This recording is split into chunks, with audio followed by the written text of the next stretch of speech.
Hello and welcome to Villa View. I'm Paul Bradley and I'm joined on the phone now by Aston Villa correspondent Matt Kendrick. Hi Matt.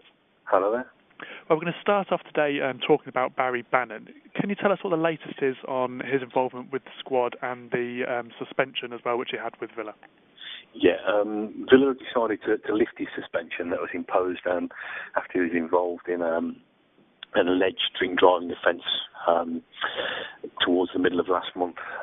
It's good news for Villa from a footballing point of view because obviously Bannon's one of the most boxy young players there is. Villa have decided to leave the matter in the hands of the police, and I believe that Barry has been bailed and will have to speak to the police again in early December. But yeah, so Bannan returned to training yesterday morning rather. I don't think he joined in with a full session with the rest of the team. I think he just did some kind of exercise work with the fitness coach Adrian Lamb. He obviously missed a week's training, so I think Villa didn't want to rush him straight back in. But yeah, it's our understanding that not only is he back in training, that he should be available for selection for the Norwich game this weekend. That's obviously great news for Villa, but although Villa have lifted this suspension for now, they've also realised they've got some responsibility to Barry Bannan and some of the younger players in the squad as well. Yeah, that's right. Barry's return yesterday to training coincided with, I think it was already a pre-arranged visit from the former Wolves midfielder Alex Ray. Now, Alex Ray had problems with alcoholism throughout his career. But during his career, and he now tries to kind of warn young players of the evils of drink, I suppose. And Alex Ray was along at Bodymoor Heath yesterday afternoon, just to speak to some of the younger players, some of the academy players about the dangers of drink and the importance of professionalism, really, and reminding youngsters that if they do live their lives the right way, they've got a great opportunity in football. So I think he was just kind of passing on the benefit of his wisdom, and Villa will hope that the message sinks in with some of their aspiring young players. Yeah, sure, which is good news from Villa's perspective. Now, looking at Aston Villa's midfield, and you've written quite a lot about this week so far.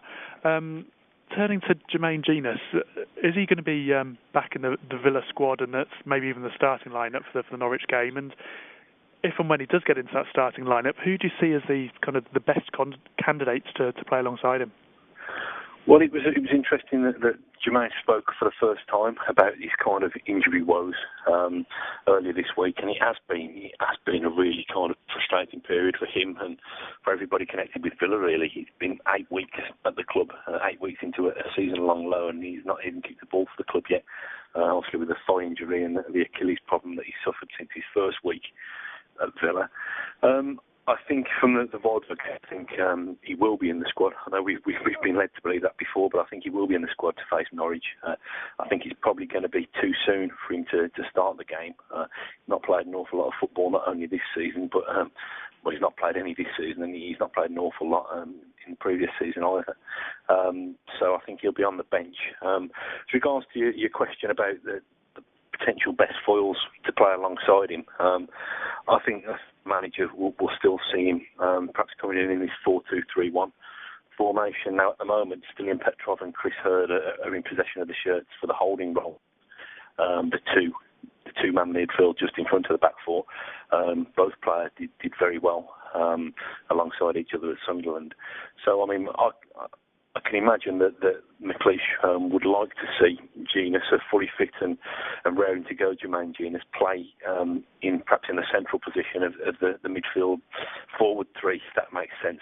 The three-man kind of support strike force that he tends to employ behind Darren Bent.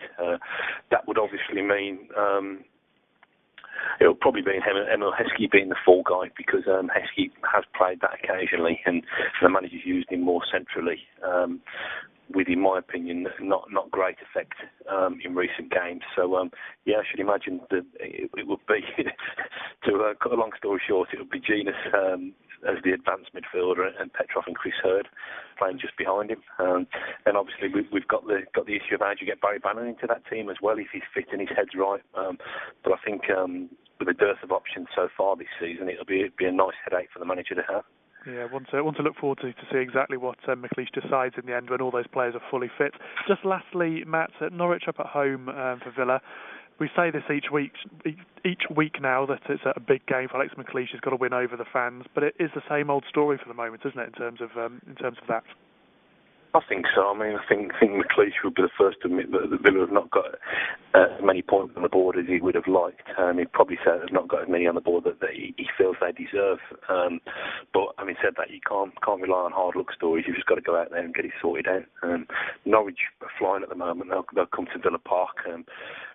Wanting to kind of make life even more comfortable for Alex McLeish. They've obviously gone to Anfield and got a point there, gone to Old Trafford and made life very difficult for Manchester United, and were very unlucky not to get anything there. So yeah, I think they'll come to Villa without any fear. McLeish knows Paul Lambert well. I think from their time up together at Motherwell in Scotland. So it's going to be interesting, and obviously, with Villa going into an international break after Saturday's game, it's important to set the tone, isn't it, to make sure there's a positive mood, because after that the fixtures don't exactly get any easier. I think Tottenham away is the next game after the international break, so 3 points will be very much appreciated from everybody at Villa Park on Saturday. Okay, Matt, well, thanks for your thoughts today, and thanks everyone for listening in to Villa View this week. We'll be back again next week with more from Villa Park.